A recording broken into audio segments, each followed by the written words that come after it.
इस वीडियो में अपन चर्चा करेंगे किरचॉफ्स के दोनों लॉज के बारे में। फर्स्ट जो है उसको किरचॉफ्स करंट लॉ कहा जाता है एंड सेकंड जो है वो है किरचॉफ्स वोल्टेज लॉ। ये जो दोनों लॉज हैं ये आगे जाके हमारे व्हीटस्टोन, मीटर ब्रिज एट्सेट्रा में काम में आएंगे। वैसे तो ये बहुत सारे सर्किट्स में और भी इलेक्ट्रॉनिक्स में, फिजिक्स में काम में आते हैं। अपन पहले कंसेप्ट सीखते हुए बाद में ट्रिक्स की हेल्प से न्यूमेरिकल्स भी सॉल्व करना सीखेंगे। इसमें जो किरचॉफ्स का सेकेंड लॉ है, ठीक है, जिसको अपन केवीएल के नाम से जानते हैं, वो थोड़ा सा ट्रिकी पड़ता है। उसको अपन एक स्पेशल मेथड से सॉल्व करेंगे। हेलो फ्रेंड्स, मेरा नाम है उत्तम तिवारी एंड अपन ऐसे ही इजी मेथड से यहाँ पे फिजिक्स सॉल्व करते हैं।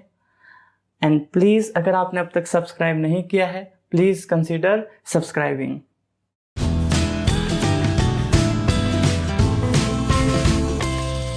तो चलिए हम किरचॉफ के फर्स्ट लॉ या करंट लॉ या इसको जंक्शन लॉ भी बोलते हैं, इसके जो नेम्स है मैं आपको एक और बता देता हूँ। फर्स्ट लॉ क्योंकि दो में से ये पहला है, करंट लॉ क्योंकि ये करंट से रिलेटेड है, इसको शॉर्ट में केसीएल भी कहते हैं, किरचॉफ्स करंट लॉ।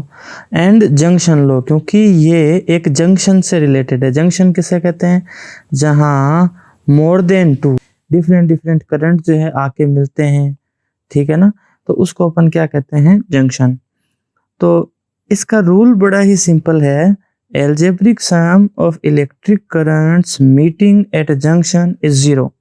तो सिंपल सी बात ऐसी है कि भैया कोई भी जंक्शन है वहाँ पे जो सिग्मा आई है उसकी वैल्यू जीरो होगी, यानी आई इन इक्वल होगा आई आउट के, यानी जितना करंट आएगा उतना ही करंट जाएगा। अब एक बार अपन इस डायग्राम को ध्यान से देखते हैं। इस डायग्राम में जो जंक्शन पॉइंट है उसका नाम O है और इस O पे अपन देख सकते हैं कि 1 2 3 4 5 5 करंट जो है यहाँ पे आ रहे हैं। तो अपने को अब थोड़ा सा देखना है कि इस केस के लिए इक्वेशन क्या बनेगी और यहाँ पे अपनी ट्रिक या इस इक्वेशन को सॉल्व करने का जो तरीका है वो अपना क्या रहना चाहिए। तो देखो, हमें इतना ध्यान रखना है कि जो आई इन है यानी जो करंट आ रहा है उसको तो हमेशा लेना है पॉजिटिव, ठीक है, और जो आई आउट है उसको हमेशा हमें लेना है नेगेटिव। और अब फॉर्मूला लगा दो, सिग्मा आई किसके बराबर होगा? जीरो के, यानी सारे करंट की सम, सारे करंट को जोड़ने पे क्या आना चाहिए? जीरो। तो सबसे पहले अपन I1 को देखते हैं। तो I1 इन है, ठीक है, आ रहा है, तो I1 कैसा होगा? पॉजिटिव।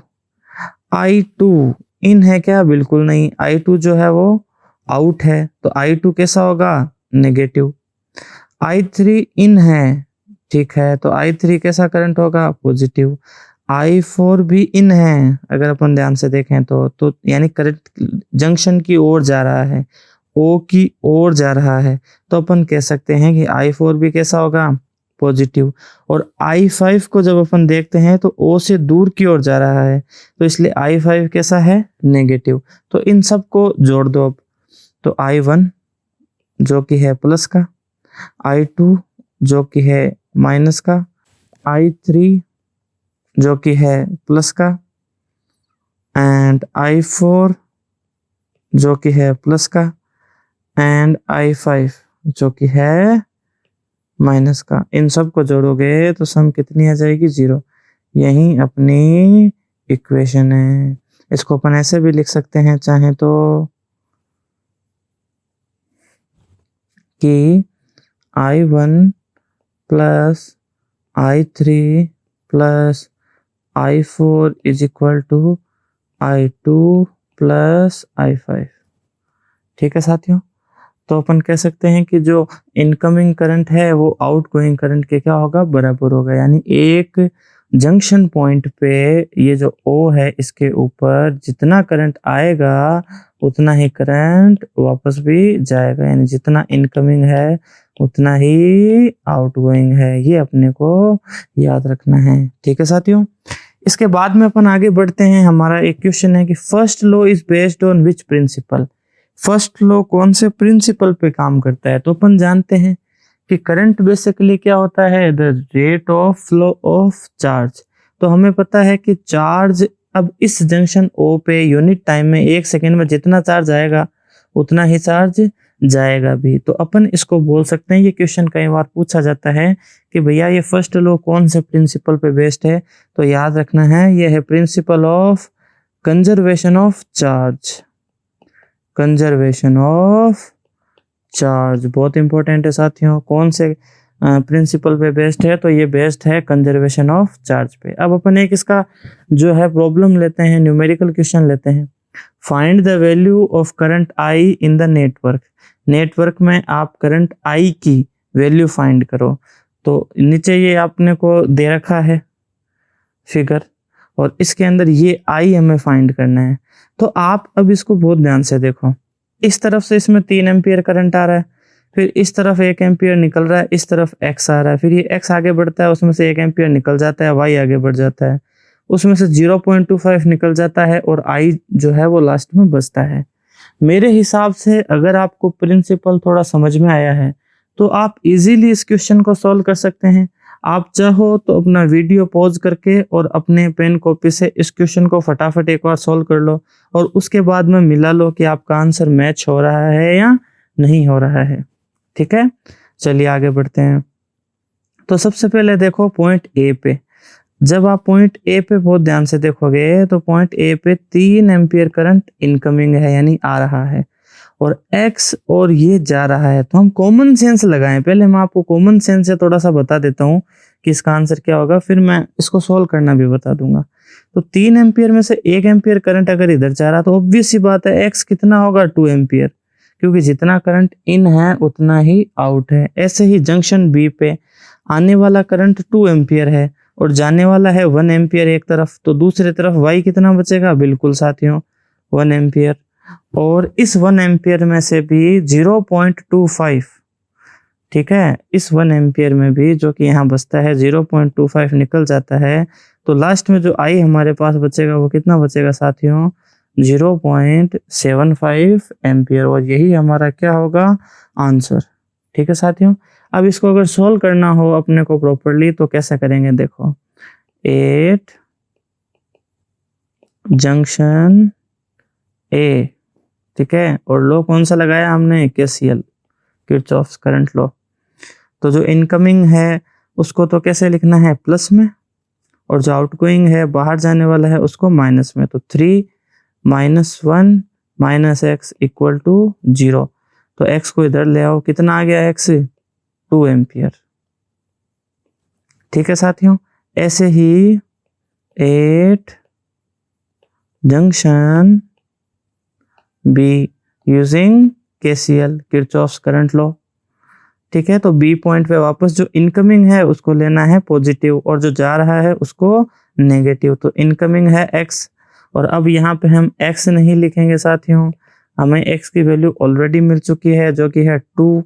तो x की वैल्यू आ गई है 2 और -1 और माइनस y भी बाहर जा रहा है इक्वल टू 0। तो हमें y इज इक्वल टू क्या मिल गया वापस से, बिल्कुल साथियों 2 - 1 हो गया 1। तो y इज इक्वल टू मिल गया हमें 1 एम्पियर। और ऐसे ही 8 जंक्शन सी पे अब अपन देखेंगे। तो जंक्शन सी पे जो वैल्यू आ रही है वो देखो क्या आएगी। जंक्शन सी पे इनकमिंग है y और वो है 1, और उसमें से माइनस हो गया 0.25 और माइनस हो गया i इज इक्वल टू 0। तो i इज इक्वल टू आ गया 0.75 एम्पियर आंसर। अगर एग्जाम में आए तो हमें इस तरह से इसका आंसर करना है। ठीक है साथियों, इस तरह से हमने किरचॉफ के फर्स्ट लॉ का जो सिंपल प्रॉब्लम है और उसका जो कंसेप्ट है वो हमने कर लिया। ट्रिक में ये याद रखना है कि जो इनकमिंग करंट है उसको हमेशा पॉजिटिव लेना है और जो आउटगोइंग करंट है उसको हमेशा नेगेटिव लेना है। चलिए साथियों, अब अपन किरचॉफ के वोल्टेज लॉ यानी केवीएल थ्योरम की ओर आगे बढ़ते हैं। तो इसको केवीएल बोलते हैं, किरचॉफ वोल्टेज लॉ, या इसको सेकंड लॉ भी बोलते हैं, या इसको लूप लॉ भी बोलते हैं। तो algebraic sum of change in potential around a closed loop is 0। तो इस बार ये हमें जंक्शन नहीं कह रहा है, इस बार जंक्शन की जगह नाम आया है लूप। तो algebraic sum of change in potential around a close loop is 0। तो शॉर्टकट में बात बोलूं तो एक लूप के अंदर, लूप किसको बोलते हैं, जैसे ये जो डायग्राम हमारे सामने है इसमें देखें तो अगर आप डी से शुरू करो तो D A B C D, तो इसको अपन एक पूरा लूप बोलेंगे। या फिर D C F E D, इसको भी अपन क्या बोलेंगे, पूरा लूप बोलेंगे। या फिर A B C F E D A, इसको भी अपन पूरा लूप बोलेंगे। यानी एक पॉइंट से उसी पॉइंट पे वापस आओ और बीच में कहीं पे भी कंटिन्यूटी ब्रेक ना हो, पूरा कंटिन्यूअस हो, उसको अपन लूप बोलते हैं। इस पूरे लूप में जो पोटेंशियल होगा उसकी सम क्या होगी, 0। अपन एक कॉमन सर्किट डायग्राम से जानते हैं कि पोटेंशियल नॉर्मली बैटरी में जो है वो प्रोड्यूस होता है और वो यूज में कहाँ पे आता है, रेजिस्टेंस में। और आर के लिए हमें ओम्स लॉ से पता है पोटेंशियल कितना होता है, बिल्कुल साथियों, V is equal to I R. तो अब अपन एक बार देखते हैं कि इसकी इक्वेशंस कैसे बनेगी और फिर इसकी ट्रिक क्या होगी। ठीक है, तो सबसे पहले यहाँ पे आपको इतना ध्यान देना है कि आपके लूप कौन कौन से बनेंगे। तो इतना ध्यान दो, लूप कौन कौन से बनेंगे। तो देखो साथियों, यहाँ एक तो लूप होगा ए बी सी डी ए, ठीक है। एक लूप होगा D C F E D. आप डायरेक्शन कौन से भी ले लेना, क्लॉकवाइज एंटी क्लॉकवाइज लूप की, उससे फर्क नहीं पड़ता। और एक जो बड़ा लूप है वो है ए बी एफ ई ए। ठीक है साथियों, यहाँ पे ये 3 लूप है। अब इस प्रॉब्लम का, आज के टॉपिक का सबसे इंपॉर्टेंट पॉइंट आ रहा है कि आखिरकार इस क्वेश्चन को सॉल्व कैसे किया जाए, है ना। हमारा जो मेन पॉइंट है वो ये है कि जो केवीएल थ्योरम है उसके न्यूमेरिकल कैसे निकाले जाए। तो सबसे पहले अपन यहाँ पे जो डायग्राम है हमारा, जो भी हमारे पास डायग्राम है, उसकी इक्वेशंस बनाते हैं और फिर उसकी हेल्प से अपन एक आगे न्यूमेरिकल क्वेश्चन सॉल्व करने की कोशिश करेंगे। तो देखो साथियों, सबसे पहले अपन लेते हैं कि अपन इनको लिखेंगे कैसे। तो हमेशा ध्यान रखो इसको लिखने का तरीका क्या होता है। जब आप लूप की बात करते हो, जैसे मान लो आप ए से बी की ओर जा रहे हो, ठीक है, ए से बी की ओर, ए से बी की ओर जाते हुए जब आपका सेल आपको इस तरह से मिल सकता है, एक तो चांस ये है कि आप ए से बी की ओर जाओ तो सेल आपको इस तरह से मिले, और एक चांस ऐसे है कि जब आप ए से बी की ओर जाओ तो आपको सेल इस तरीके से मिले। करंट की डायरेक्शन कोई भी हो, आप उसको मत देखना कि अगर बैटरी जैसे हम जनरली जानते हैं उस डायरेक्शन में जाए, यानी माइनस से प्लस की ओर, लो से हाई पोटेंशियल की ओर, ठीक है, लो से हाई पोटेंशियल की ओर, तो आपको जो ई है वो हमेशा और हमेशा पॉजिटिव लेना है। यानी यहाँ पे ई को कैसे लेना है, पॉजिटिव, ठीक है। और यहाँ पे अगर आपको बैटरी उल्टी मिले, आप लूप में ए से बी पॉइंट की ओर जा रहे हो और बैटरी का पॉजिटिव एंड आपको पहले मिल रहा है, तो यहाँ पे आपको नेगेटिव ई लेना है। एक बार आप ट्रिक को ध्यान से देखो, उसके बाद मैं इसकी इक्वेशन कैसे बनानी है वो मैं आपको समझा दूंगा। अभी एक बार आप ट्रिक पे पूरा ध्यान दो। अच्छा, उसके अलावा बैटरी के अलावा हमें मिलता है रेजिस्टेंस, ठीक है। यानी मान लो अपन ए से बी की ओर जा रहे हैं और सामने रेजिस्टेंस है। अब रेजिस्टेंस की तो कोई ऐसे फिक्स प्लस माइनस होता नहीं है, तो हम रेजिस्टेंस मान लो इसका आर है और करंट इसमें आई है, तो जो पोटेंशियल होगा वो आई आर हो जाएगा, क्योंकि हमें तो पोटेंशियल का सम निकालना है, आई आर, पोटेंशियल हो गया आई आर। तो अब प्लस का आई आर लेंगे या माइनस का आई आर लेंगे, यानी पॉजिटिव आई आर लेंगे या नेगेटिव आई आर लेंगे, इसका क्या पता चलेगा। तो बहुत ध्यान से सुनना साथियों मेरी बात।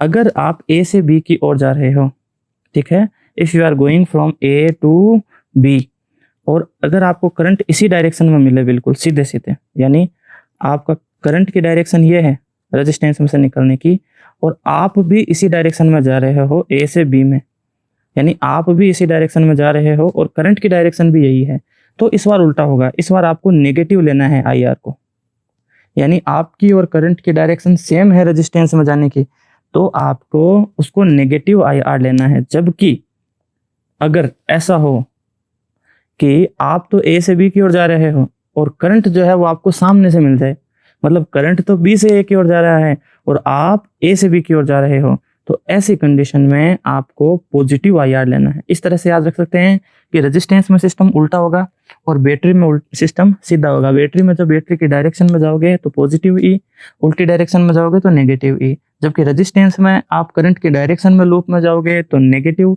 आई आर, और अपोजिट में जाओगे तो पॉजिटिव IR। अब एक बार अपन इक्वेशंस थोड़ी सी सॉल्व करके देखते हैं। देखो, जैसे आपके सामने है लूप ABCDA, तो ध्यान से देखना साथियों, आप जा रहे हो सबसे पहले A से B की ओर। A से B की ओर जब जाते हैं तो करंट की वैल्यू है I1। सबसे पहले हमें बैटरी मिलती है और उसके बाद में हमें रेजिस्टेंस मिलता है। इन दोनों के लिए ही हमें लिखना है पोटेंशियल। देखो, तो बैटरी का हमें प्लस का हिस्सा पहले मिला है, ठीक है, बैटरी का हमें प्लस का हिस्सा पहले मिला है, तो ऑब्वियस सी बात है, अगर प्लस का हिस्सा, हाई पोटेंशियल का हिस्सा पहले मिले तो मैंने पहले ही बताया था बैटरी को नेगेटिव लेना है। अब बैटरी में जनरली करंट माइनस प्लस इस तरफ जाएगा, जबकि अपन इस तरफ जा रहे हैं, तो ऐसे याद रखना है कि प्लस का हिस्सा पहले मिला है तो हाई से लो की ओर जा रहे हैं तो अपन को नेगेटिव लेनी है, तो माइनस का E1। उसके बाद में आती है बारी अपने रेजिस्टेंस की, तो रेजिस्टेंस पे पोटेंशियल कितना होगा, करंट तो है I1 और रेजिस्टेंस है R1, तो I1 R1। अब अपन जो है A से B की ओर यूं जा रहे हैं और जो करंट है यहाँ पे वो यूं आ रहा है, यानी अपन की और करंट की डायरेक्शन उल्टी उल्टी है, तो इस कंडीशन में आपको प्लस का लेना है I1 और R1। उसके बाद में, ठीक है, तो A से B लूप में अपन चले गए। अब तक नहीं समझ में आया कोई बात नहीं, आप आगे ध्यान से देखते रहिए, आपको समझ में आ जाएगा। A से B की ओर अपन जा चुके हैं, दो चीजें मिल गई। अब अपन जाएंगे B से C की ओर, तो यहाँ पे बीच में कुछ भी नहीं है तो अपने को कुछ भी नहीं लिखना। अब अपने को जाना है C से D की ओर और फिर अपन जाएंगे D से A की ओर, तो अपना लूप कंप्लीट हो जाएगा। तो C से D की ओर जब जाते हैं तो पहले हमें ये रेजिस्टेंस मिलता है R2 और इस R2 में करंट कितना है साथियों, I2। तो I2 और R2 को मिला के जो पोटेंशियल बीम बनेगा V इक्वल टू IR, वो बनेगा I2 R2। अब क्वेश्चन ये है कि इसको नेगेटिव ले या पॉजिटिव लें। तो देखो, आप C से D की ओर जा रहे हो, आप लूप का नाम ध्यान से देखो ABCDA, तो आप C से D की ओर जा रहे हो। जब अपन C से D की ओर जा रहे हैं तो करंट भी अपनी डायरेक्शन में है, यानी अपन और करंट सेम डायरेक्शन में, और ऐसी कंडीशन में रेजिस्टेंस में लगता है माइनस का निशान, ठीक है। उसके बाद में बैटरी को ध्यान से देखो, तो आप लो पोटेंशियल से हाई पोटेंशियल यानी एकदम सही डायरेक्शन में जा रहे हो, तो plus E2 is equal to 0, इस तरह से इक्वेशन लिखनी है।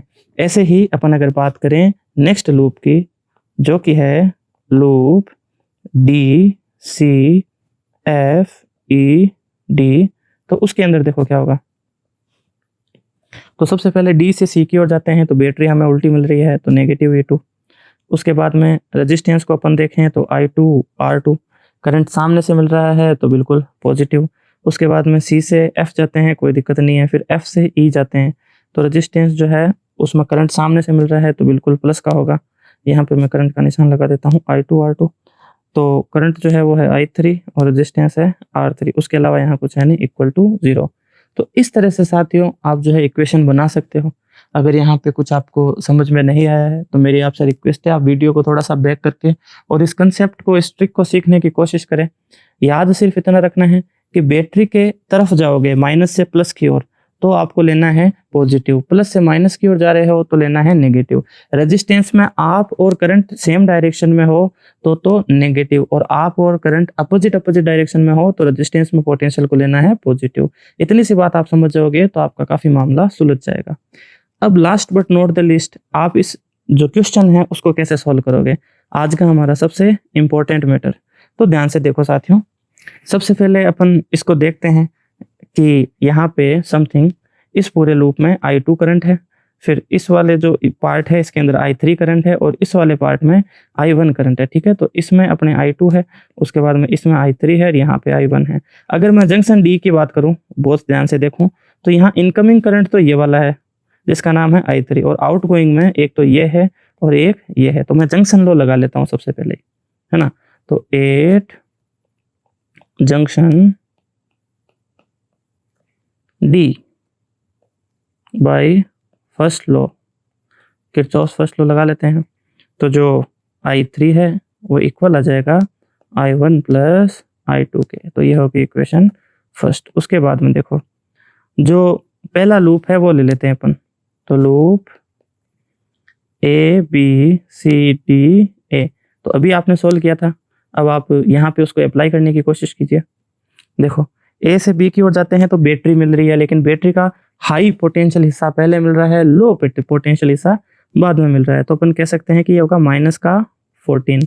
उसके बाद में अपन B से C की ओर जाते हैं तो कुछ भी नहीं है। फिर सी से डी की ओर जाते हैं तो रजिस्टेंस है 6 ओम का और करंट क्योंकि सामने से मिल रहा है तो यहाँ हम सी से डी की ओर जा रहे हैं, जबकि करंट जो है वो सामने से आ रहा है, तो अपोजिट डायरेक्शन है तो हम लेंगे पॉजिटिव इसको। तो I इंटू आर होता है, तो पॉजिटिव में देखो I की वैल्यू तो है I1 और R की वैल्यू है 6, इसको 6I1 भी लिख सकते हो आप डायरेक्टली। उसके बाद में हमें वापस बैटरी का जो है पॉजिटिव हिस्सा यानी हाई पोटेंशियल हिस्सा पहले मिल रहा है, तो ये माइनस का 10 और उसके बाद में एक और रेजिस्टेंस है D और A के बीच में 4 और उसमें अपन जो है करंट की डायरेक्शन में ही जा रहे हैं तो उसको माइनस में लेंगे, तो नेगेटिव का 4I2 इज इक्वल टू 0। तो यहाँ पे हम इसको लिख सकते हैं 6I1 minus 4I2 is equal to 10 और 14 24 उधर चले गए तो प्लस के हो गए 24। आप चाहो तो इसमें 2 का डिवाइड दे सकते हो पूरी इक्वेशन में, तो 3I1 minus 2I2 is equal to 12। ठीक है, इसको आप मान सकते हो इक्वेशन नंबर 2। उसके बाद में नेक्स्ट देखो नीचे वाला लूप लेते हैं। हमें इस डायग्राम में I1 I2 I3 की वैल्यूज फाइंड करनी है। नेक्स्ट लूप है DCFED। देखो साथियों कैसे सोल्व करेंगे इसको। तो डी से सी की ओर जाते हैं तो बैटरी का लो पोटेंशियल हिस्सा पहले है और हाई पोटेंशियल बाद में है, तो प्लस का 10। उसके बाद में रेजिस्टेंस में हम रेजिस्टेंस की डायरेक्शन में जा रहे हैं तो माइनस का 6I1। उसके बाद में अपन सी से एफ की ओर जा रहे हैं तो कुछ भी नहीं है, फिर एफ से ई की ओर जा रहे हैं तो 2I3 IR V equal to IR, तो I इंटू आर लिख दिया, लेकिन रेजिस्टेंस की डायरेक्शन में ही है तो माइनस वापस और फिर ई से डी के बीच में कुछ भी नहीं है इक्वल टू 0। माइनस वाले दोनों चीज़ों को उधर भेज देते हैं तो 6I1 plus 2I3 is equal to 10। यहाँ पे इक्वेशन 2 में I1 और I2 है और जो अभी इक्वेशन आई है उसमें I1 और I3 है, तो I3 की जगह I1 प्लस I2 में इक्वेशन 1 से रख लेता हूँ, तो 6I1 plus 2I1 plus 2I2 is equal to 10।